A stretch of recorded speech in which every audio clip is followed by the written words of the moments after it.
فرش التراب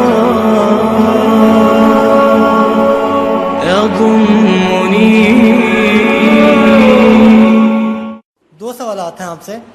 ایک تو یہ کہ تمام فرقے اور جو گروہ ہیں اسلام کے اندر، جو ہمارا اسلام ہے اس کے اندر جتنے بھی گروہ ہیں، اہل حدیث ہو گئے، دیوبندی یا جو بھی ہوتے ہیں، حنفی اور مالکی جتنے بھی ہیں، ان کی تعلیمات اور ماخذ جو ہے وہ ایک ہی ہے، قرآن اور حدیث سے یہ اخذ کرتے ہیں. اختلاف یہ کہاں پہ کرتے ہیں؟ پھر اختلافی نقطہ جس کی وجہ سے یہ ایک دوسرے کے سے بہت دور ہو گئے ہیں، وہ پوائنٹس کیا ہیں؟ اور سوال میرا دوسرا یہ ہے کہ اسلامی فتوحات جو ہیں کیا وہ جہاد کا حصہ ہوتی ہیں؟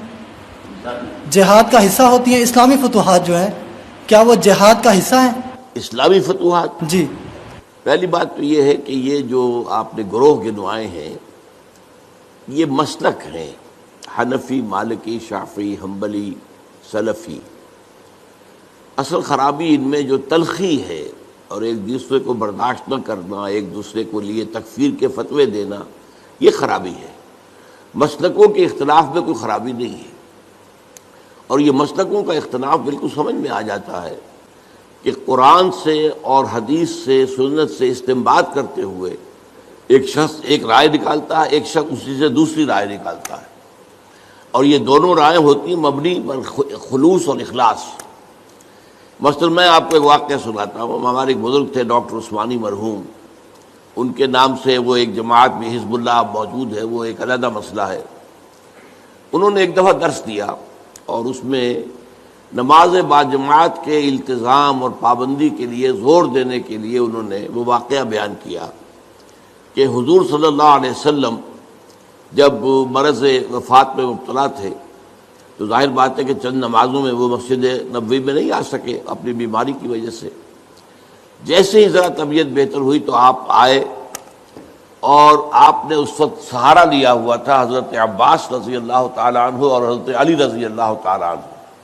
ان دونوں کے سہارے سے آپ مسجد کے اندر آئے تو حضرت ابو بکر نماز پڑھا رہے تھے، وہ پیچھے ہٹنے لگے کہ حضور آ گئے تو وہ آپ نماز پڑھائیں گے. تو آپ نے اشارت سے کہا نہیں تم نماز پڑھاؤ، اور آپ بیٹھ گئے حضرت ابو بکر کے پاس.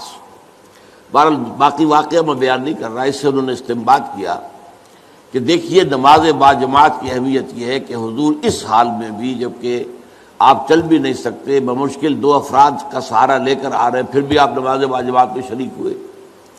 میں نے ان سے بعد میں عرض کیا کہ ڈاکٹر صاحب میں اس حدیث سے ایک اور نتیجہ نکالتا ہوں، اور وہ کیا ہے کہ نماز باجماعت سے صرف مریض ہی مستثنا نہیں ہے، اس کے تیماردار بھی مستثنا ہیں.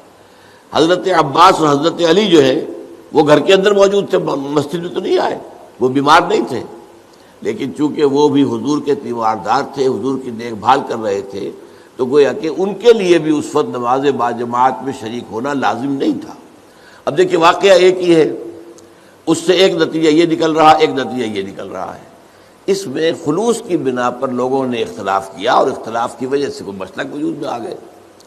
یا ایک اور مثال میں آپ کو دیتا ہوں. حضور کی ایک حدیث ہے صلی اللہ علیہ وسلم کہ جب بھی مسجد میں جاؤ تو 2 رکعت جو ہے تحیۃ المسجد پڑھے بغیر مت بیٹھو، یہ مسجد کا حق ہے. آپ مسجد میں گئے ہیں 2 رکعت پڑھیے. ایک طرف تو یہ حدیث ہے، ایک طرف یہ حدیث ہے کہ سورج کے نکلنے کے وقت جب تک سورج پوری طرح نکل نہ چکے کوئی سجدہ نہیں ہو سکتا. فجر کے بعد فجر کی نماز کے بعد سے لے کر سورج کے پوری طرح طلوع ہونے تک کوئی سجدہ جائز نہیں.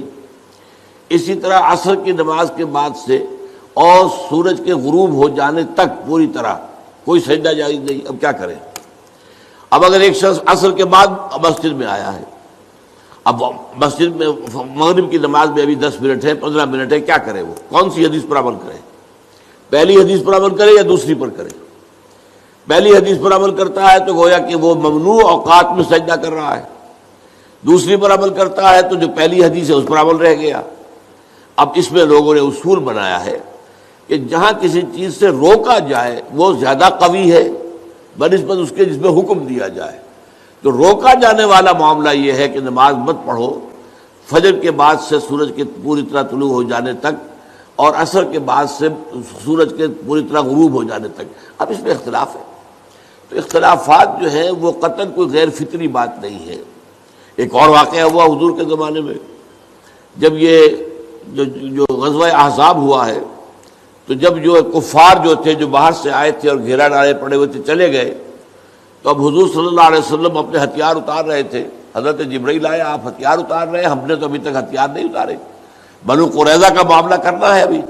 انہوں نے جو غداری کی اور عین جو ہے جنگ کے موقع کے اوپر عہد کی خلاف ورزی کی، انہیں سزا دینی ہے. اور چلیے حضور نے سب کو حکم دے دیا. اب کوئی مسلمان عصر کی نماز غالباً تھی نہ پڑھے جب تک کہ بنو قریظہ میں نہ پہنچ جائے، یعنی جلد از جلد بنو قریظہ کے علاقے میں پہنچ جائے. اب کچھ حضرات کا معاملہ ایسا ہوا کہ وہ ابھی راستے میں تھے، انہوں نے محسوس کیا کہ نماز جو ہے عصر کا، وہ تو اب عصر جو ہے وہ ہماری قضا ہو جائے گی، اب نکل رہا ہے، اب ہم وہاں پہنچ نہیں، ابھی تک کیا کریں. کچھ نے کہا کہ نہیں صاحب کچھ بھی ہو، نماز قضا ہو یا نہ ہو. حضور نے کہا نماز مت پڑھو جب تک بنو قریظہ کے علاقے میں نہ پہنچ جاؤ، تو ہم تو نماز نہیں پڑھیں گے. کچھ لوگوں نے کہا نہیں